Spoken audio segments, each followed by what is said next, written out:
हिंदू धर्म की परमात्मा की तरफ से बड़ी मदद है।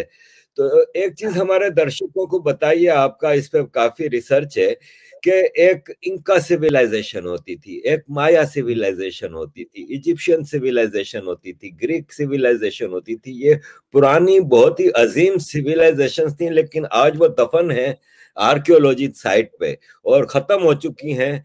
लेकिन एक सिविलाइजेशन है भारतीय सिविलाइजेशन, जो 30-40 हजार साल पुरानी सिविलाइजेशन है, जो कि पुराने मंदिर निकल रहे हैं, पुरानी आर्कियोलॉजी को उसमें से यस, शिव के शिवलिंगा निकल रहे हैं।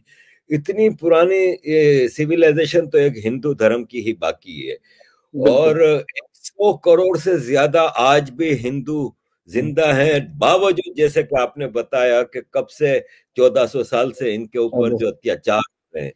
तो सर जरा इस सनातन धर्म के, इस हिंदुइज्म की ब्यूटी बताएं कि क्या ऐसी इसमें खासियत है कि जिससे ये सरवाइव कर सका और फ्लरिश कर रहा है। बहुत प्यारा प्रश्न है आरिफ भाई आपका। इसका थोड़ा उत्तर लंबा हो जाएगा, मैं प्रयास करूंगा कि संक्षेप में दूं, क्योंकि बात मुझे छोटी बात करने में मुझे मजा आता है, मैं लंबी बात करता नहीं हूं। लेकिन कभी इसका कभी उत्तर, हाँ, तीन बातें हैं। नंबर वन, हम सनातन धर्म प्रकृति के साथ चलता है। It is not anti nature. यानी हम पत्थर को, पेड़ को, नदी को, जिस क्षण हमने गंगा मां कह दिया, उस क्षण हम प्रकृति से एक रूप हो गए। हम प्रकृति को वहीं उसके साथ एंटागनिस्टिक रिलेशनशिप ना होकर एक सिनर्जिस्टिक रिलेशनशिप में आ जाते हैं। तो वो एक पहलू है कि हम प्रकृति के साथ बहुत आइडेंटिफाई करते हैं अपने आप को। तो प्रकृति भी हमारी रक्षा करती है, हम प्रकृति के विरुद्ध में नहीं, सनातन धर्म की बात करें तो। और ये 10-15 हजार साल से पुरानी बात है, जब से हम सनातन धर्म का जो लिखित इतिहास हमें मिलता है। दूसरी बात, हमारे धर्म में ब्राह्मणों का एक विशेष स्थान है।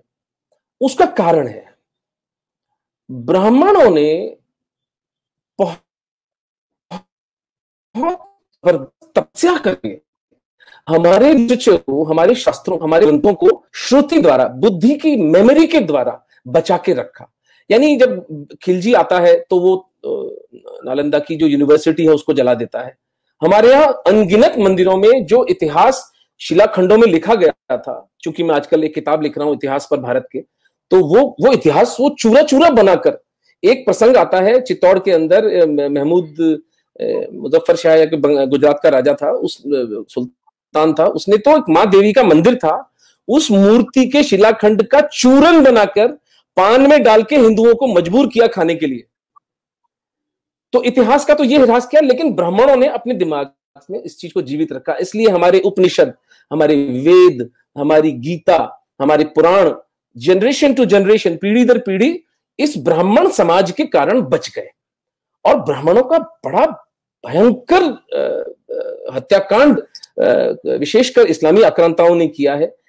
एक एक मण जनेऊ कहते हैं औरंगजेब के टाइम पर उतारे जाते थे, त्यागी ब्राह्मणों के गांव कन्वर्ट कर दिए गए।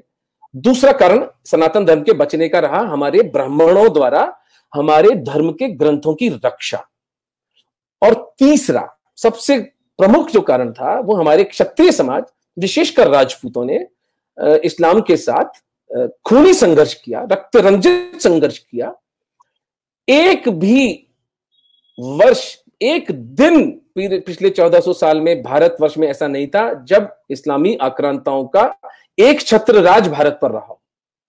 कभी हम आसाम में अहोम के रूप में स्वतंत्र थे, कलिंग में कभी हम स्वतंत्र थे, कभी हम दक्षिण में स्वतंत्र थे, मेवाड़ के महाराणा सदैव स्वतंत्र रहे।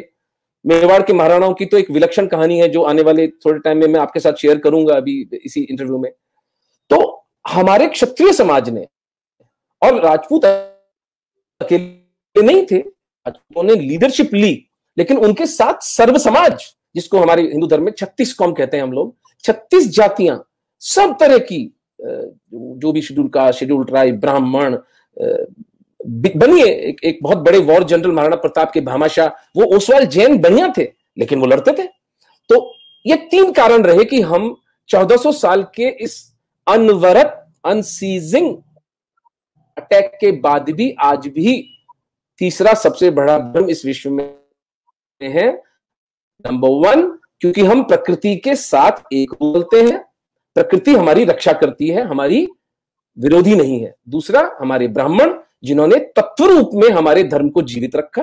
तीसरा, हमारा क्षत्रिय समाज जिसने इस्लामी आक्रांताओं को 1000 वर्षों तक जूते मारकर उधर ही रखा, सिंध के उधर, वहीं रहो उस अरब के रेगिस्तान में।